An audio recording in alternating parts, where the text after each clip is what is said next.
வரமாட்டாங்களா? கூட்டம் கூட்டம் வரமாட்டாங்களா? இப்படியான ஒரு தாகம் உலகத்தில் இன்னைக்கு இருந்து கொண்டிருக்கிறது. ஆன்மீகத்தை பொறுத்த வரைக்கும் உலகத்தில் பெரிய தாகம் இருக்கிறது.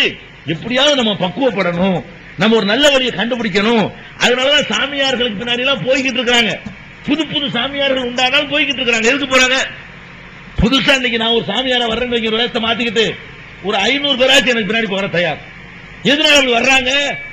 ஆன்மீக ரீதியாக அவர்களுக்கு ஒரு தேட்டம் இருக்கிறது. எல்லாத்திலும் நம்பிக்கை வந்துட்டாங்க. எதையும் நம்ப முடியல. ஏதாச்சும் நல்ல இதுல கிடைக்காதா, அதுல கிடைக்காதா, இதுல கிடைக்காதா, அதுல ஓடுறாங்க. இப்படி தேடிக்கொண்டிருக்கிற மக்களுக்கு எது தெரியல? இந்த அற்புதமான இந்த ஆன்மீக வாழ்க்கை இஸ்லாமிய நெறி கண்ணில் படவே இல்லை. கண்ணில் படாத காரணம் என்ன? நீங்க தான். நீங்க உங்களை பாக்குறாங்க, ஓ இதான் இஸ்லாமான்னு நினைச்சிட்டு போயிடுறாங்க. அப்ப இஸ்லாத்தின்படி நீங்கள் உங்களுடைய கொடுக்கல் வாங்கலை வைத்திருந்தீர்களே ஆனால் நிச்சயமாக அவர்களுக்கு வேற ஆன்மீக தடவை மாட்டாங்க. இந்த தாகம் உள்ளவர்கள் எல்லாம் கூட்டம் கூட்டமா வந்து விடுவார்கள். நம்ம கிட்ட வாங்கின கடனை கொடுக்கிறதுல நம்ம பார்த்திருக்கோம் எவ்வளவு பேர். இன்னும் சொல்றேன், இந்த ஏகத்துவ கொள்கை ஏற்றிருக்கிறார்களே சகோதரர்கள், தௌஹீத் சகோதரர்கள், அவர்கள்ட்ட இன்னும் மோசமா இருக்குது நாணயம். கொடுக்கல் வாங்கல்ல முன்னுதாரணமா இருக்கிறவர்கள் இன்னும் தெளிவா தெரிஞ்சு வச்சுக்கிறாங்க. அல்லாஹ் வந்து அவனுக்கு செய்யற பாவத்தை வேண்டாம் மன்னிப்பானதை தவிர மனிதனுக்கு செய்யற பாவத்தை மன்னிக்க மாட்டான் இருக்குது. இன்றைக்கு என்ன நிலைமை? நாங்க சென்னையில ஒரு சில சகோதரர்கள் வந்து வட்டி இல்லாத முறையில் கடன் கொடுப்பாங்க, கொடுத்து கொண்டிருக்கிறார்கள். பொருள் வாங்கி வைத்துக் கொண்டு நகை நட்டு வாங்கி கொடுத்துட்டு வட்டி இல்லாத முறையில் கடன் கொடுப்பாங்க. நாங்களும் சிபாரிசு பண்ணி வாங்கி கொடுப்போம். அப்ப ஒரு சகோதரருக்கு ஒரு ரூபா தேவைப்பட்டுச்சு. நான் சிபாரிசு கடிதம் கொடுத்து விட்டேன். எப்படி கொடுத்து விட்டேன்னா, இவர் தௌஹீத் சகோதரர், இவருக்கு நேர்மையா இருப்பாரு அப்படின்னு சொல்லி ஒரு 10,000 ரூபாய் கொடுங்க, ஜாமான் வச்சிருக்காரு, கொடுங்க கொடுத்து விட்டேன். அவர் என்ன பண்ணிட்டாரு, நான் உடனே போன் எடுத்து பேசுறாரு, நீ கடிதம் கொடுத்து விட்டீங்க, இந்த தௌஹீத் சகோதரன் சொன்னீங்கல்ல, அதுதான் எனக்கு கொடுக்கற கொஞ்சம் யோசனையா இருக்குது. அவர் நேர்மையானவர் உங்களுக்கு கேரண்டி தர முடியுமான்னு கேட்கிறாரு. ஏன்னு கேட்டா, இப்படி கொடுத்த யாருமே எனக்கு தரல, மத்தவன் கரெக்டா தந்துட்டான், மத்தவன் கரெக்டா தந்துட்டான், இவன் தான் தரமாட்டேங்கிறாங்க. அவர் தௌஹீத் சகோதரர் தான், அவரும் தௌஹீத் நல்லா உயிர் மூச்சை பின்பற்றக்கூடியவர். அதனால அது ஒரு தகுதியா குறிப்பிட்டீங்கல. உங்களுக்கு அவருடைய நாணயத்தை பற்றி தெரிந்தால் நீங்க சொல்லுங்க, நான் கொடுக்கிறேன். அவர் தௌஹீத் சகோதரர் சொன்னீர்களே, ஆனால் அதுக்காக நான் கொடுக்க மாட்டேன் அப்படின்னு சொன்னார் போன்ல. அப்பதான் பெரிய அதிர்ச்சி அடைஞ்சு விசாரிச்சு பார்த்தா இதுதான் கேஸ். அப்ப இதுல என்ன நினைக்கிறாங்கன்னா, சிறுக்க தவிர எல்லாத்தையும் மன்னிப்பான் எவனோ சொல்லி கொடுத்துறாங்க. தப்பா? அது சிறுக்க தவிர எல்லாம் எல்லாத்தையும் மன்னிப்பான்ல, நம்ம வாட்டி செய்வோம், மத்தெல்லாம் மன்னிக்கிறோம். அல்லாஹ்வுடைய பாவத்துக்கு தான் அது, மனுஷ உரிமைக்கு இல்ல. மனிதனுக்கு செய்யற உரிமைகள்ல அல்லாஹ் ரப்பல் ஆலமீன் மன்னிக்கவே மாட்டான். எந்த அளவுக்கு மார்க்கத்தில் சொல்லப்படுதுன்னு கேட்டா, யுக்பரு லிஷஹீதி குல்லு தம்பின் இல்ல தைன். ஷஹீத் இருக்கிறார்ல, ஷஹீத்னா யாரு?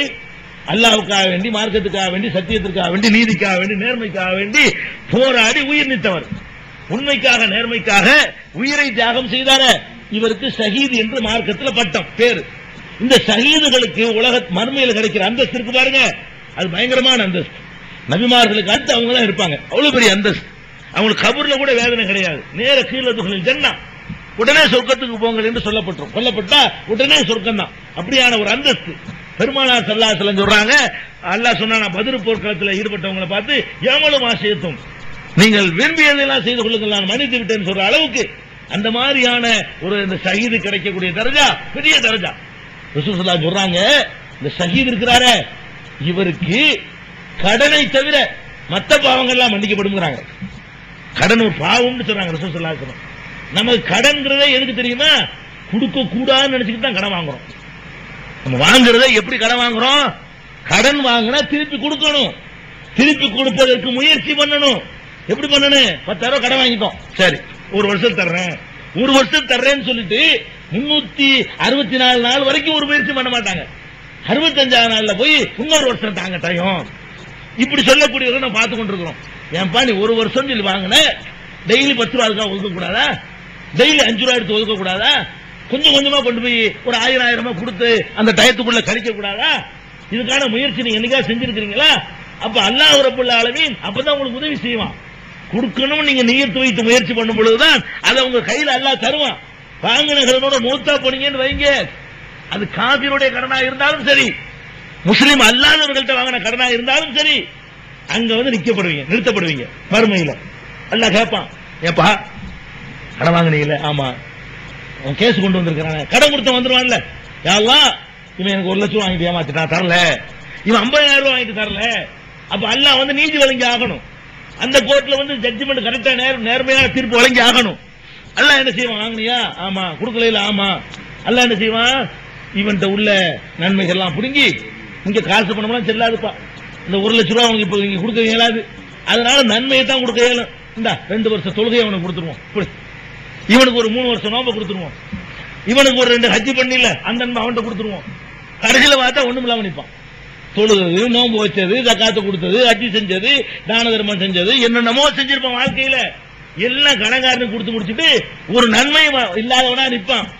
அப்போ 4 பேர் வருவான், எல்லாம் எங்களுக்கு பாக்கி இருக்க, இவன்ட்ட ஒரு நன்மையும் இருக்காது.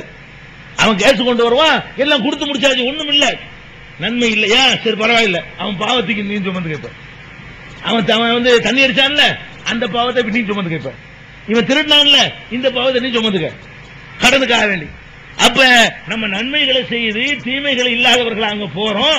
எவன் செஞ்ச தீமையெல்லாம் நம்ம சுமக்க வேண்டியிருக்கு, நம்ம செஞ்ச நன்மையெல்லாம் அவனுக்கு கொடுக்க வேண்டியிருக்கு. எவ்வளவு பெரிய எச்சரிக்கை இது!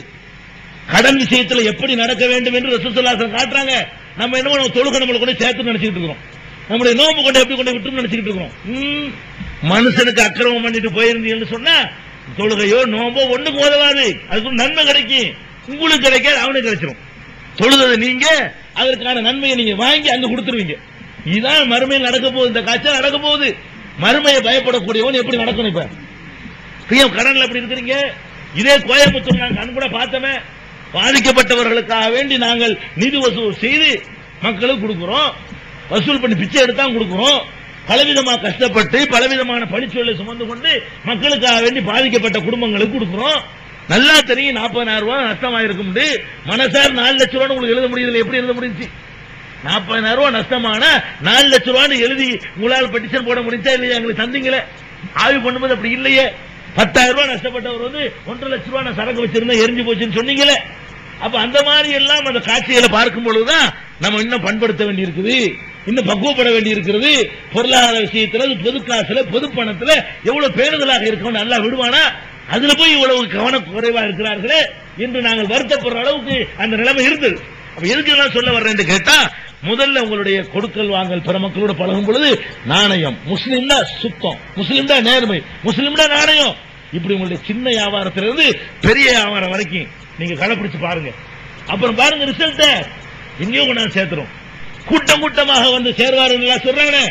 ரசூல் ஸல்லல்லாஹு அலைஹி வஸல்லம் இஸ்லாத்தை பிரச்சாரம் பண்ணி வந்ததை விட அவங்கள பார்த்துட்டு வந்தவர்கள் தான் அதிகம். இதை நீங்க விளைக்கணும்.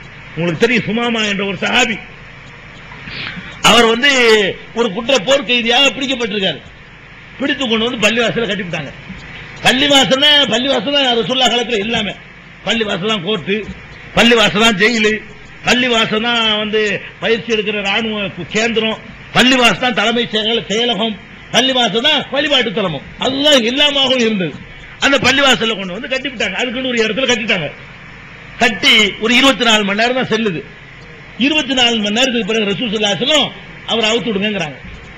24 மணி நேரம் கட்ட சாப்பாடுலாம் கொடுக்குறாங்க. அவர் அவிழ்த்து விட சொல்றாங்க. அவிழ்த்து விட்ட உடனே நான் போய் குளிச்சுட்டு வர்றேங்கிறாரு. போய் குளிச்சுட்டு வா. குளிச்சுட்டு வர்றாரு. வந்து ரசூல் ஸல்லல்லாஹு அலைஹி வஸல்லம் சொல்றாரு, அல்லாஹ்வுடைய தூதரே, 24 மணி நேரத்துக்கு முன்னாடி, ஒரு நாளைக்கு முன்னாடி, நேற்று வரைக்கும் இந்த உலகத்திலேயே எனக்கு பிடிக்காத ஒரே ஆள் நீங்க தான். உலகத்திலேயே உங்களை வெறுத்த அளவுக்கு நான் யாரையும் வெறுக்கவில்லை. அப்படி நான் இருந்தேன். இன்னைக்கு இந்த வினாடியில உலகத்திலேயே எனக்கு விருப்பமானால் நீங்க தான். என்ன மாற்றம் ஏற்படுச்சாங்க? என்ன மாற்றம் ஏற்பட்டுச்சு? என்ன போதனை? 1.5 மணி நேரம் அது சொன்னாங்களா? போய் சொல்ல அவரை கிட்ட உட்கார வச்சுக்கிட்டு பயான் பண்ணாங்களா? அந்த ஒழுக்கம், அந்த பண்பாடு, அந்த நேர்மை, நடத்தின வீதம் ஒரு நாள் அப்படி பார்க்கிறார். யாரை பார்க்க